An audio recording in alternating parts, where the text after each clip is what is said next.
So the 5th one in May and the 11th, I think, in the series.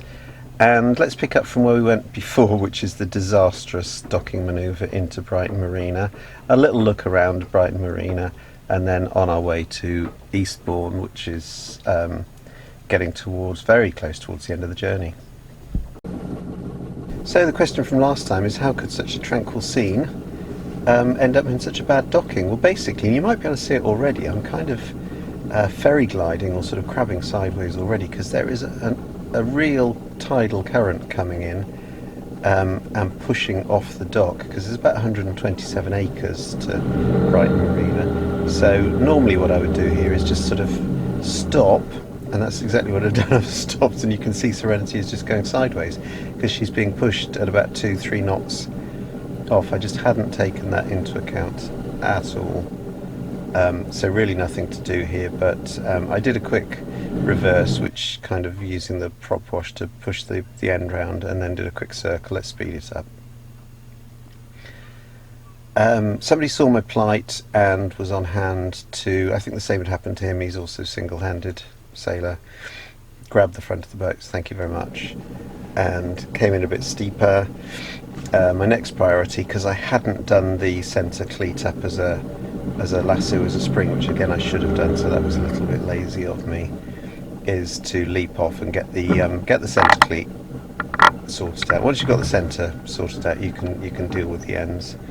Once you've got the centre done, nothing else is going to go anywhere.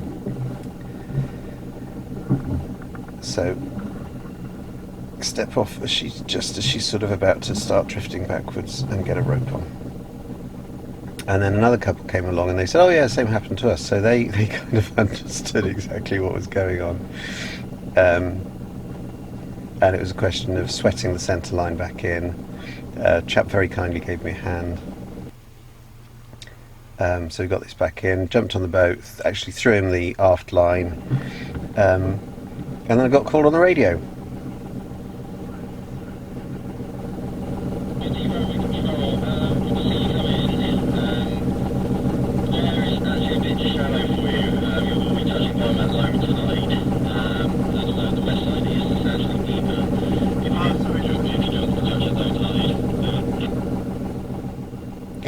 So anyway, the net of that radio conversation is it also shallows here, which obviously didn't help the tidal current either. So they're saying actually it would be much better if you were the other side of the pontoon. So after all that lovely help of people helping me sort of getting in, and you can see that Serenity is being kind of pushed off again, it was a question of going to explain to the chap that unfortunately I wasn't going to stay here, that I needed to get around to the other side. So throwing all the lines off, and again we'll speed it up, but going back to a much easier docking the other side, so literally just reversed out. So anyway, that's how I got that real rat's tail of a nest, and I'll show that again at the end. And the docking this side was very easy, because you just sort of got vaguely near to the dock, turned the engine off, and she got squished up against it. So extremely easy. But Brighton Marina, lovely place. So let's just have a quick look at the trace that the GPS made of this, and you can see how everything got badly. Also, don't underestimate the tide is my lesson, otherwise you get something that looks a little bit like this. So here we have Serenity, and it's so difficult to get an overall view of the harbour, so I'm not even going to bother to try, but she's right near the entrance, so you can kind of see why the tides are running so strong. And then this is the channel. We've got a motorboat going out at the moment, so I'll show you how choppy that is in a moment when we pan round. Very clear port and starboard markers, but you need to stick to them. So here's the motorboat coming around the corner, and we have Brighton in the background, which is a little way away. I was hoping to go up this tower thing here, which is the tallest, thinnest build. I don't know, it's got a world record for something anyway, but to be honest, it's too far a walk away. So let's have a look at the powerboat bouncing out.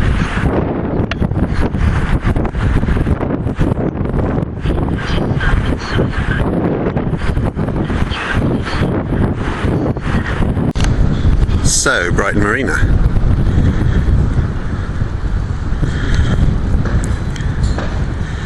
No, I'm kidding. This is just a tiny little subsection of it that probably not many people actually ever see.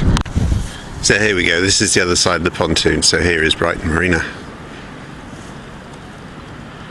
Pretty big, eh? And that's not all of it, because beyond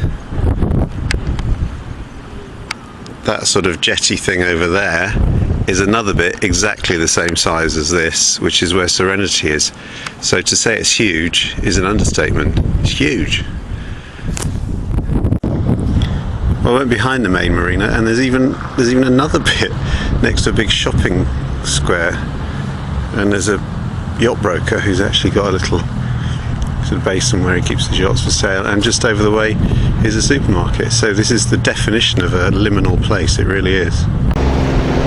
So, leaving Brighton with the lovely chalky, very characteristic sort of cliffs face, you really notice as you travel along the south coast how the geology changes. I don't know much about it, but it is absolutely fascinating.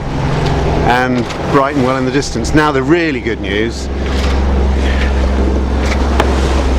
the Autohelm is working again.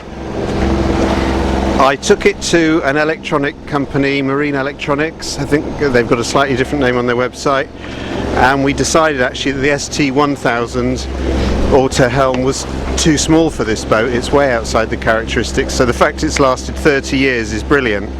I really need an ST2000, which I'll upgrade to, but I couldn't afford it at the moment. They offered me a very good price on it, but even more importantly, the chap said, oh well, let me have a look at it, see what I can do. And he charged me £25, and he basically got it working. He said, look, there's no guarantee on this, but it'll certainly last you for the next week or so. So the display is not working, etc. And some of the functionality isn't there, but who cares, it's working. So I'll put a link on their website. They're actually in the marina, incredibly helpful, nice company. So when I do buy my ST2000, I will buy it from them. Right, I was hoping the sun would come out or so. Beachy Head is over there. No idea if you can see it or not. I can't see it at all on the screen, so this will probably never see the light of day, but I don't know, I'll zoom in. I don't know what the point is, because I can't even see what I'm doing here, to be quite honest. But anyway, Beachy Head over there somewhere.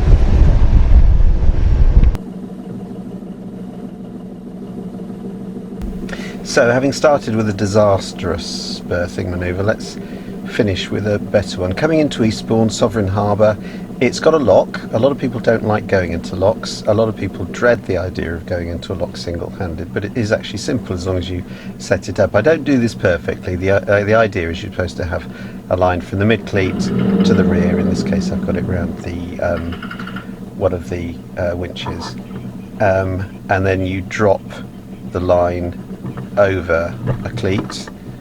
You're supposed to have stopped by this point, but you drop it over the cleat, pull the line in, snick the gear into, because you should be in neutral by now, you shouldn't be driving forward at all. Then you snick the gear into forward, and it acts as a spring. I've shown this before, but as I say, because I got it right. And also the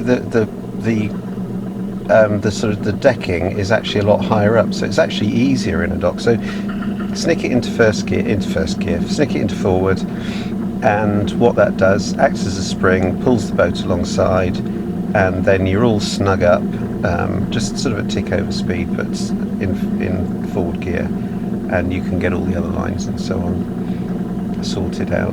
Now I could have done that in Brighton. I would have needed to put a lot more power forward, and I'd have probably needed to throw it at a lot further distance, but I wasn't even set up to do it, so it serves me right. But anyway, that's a slightly more successful one.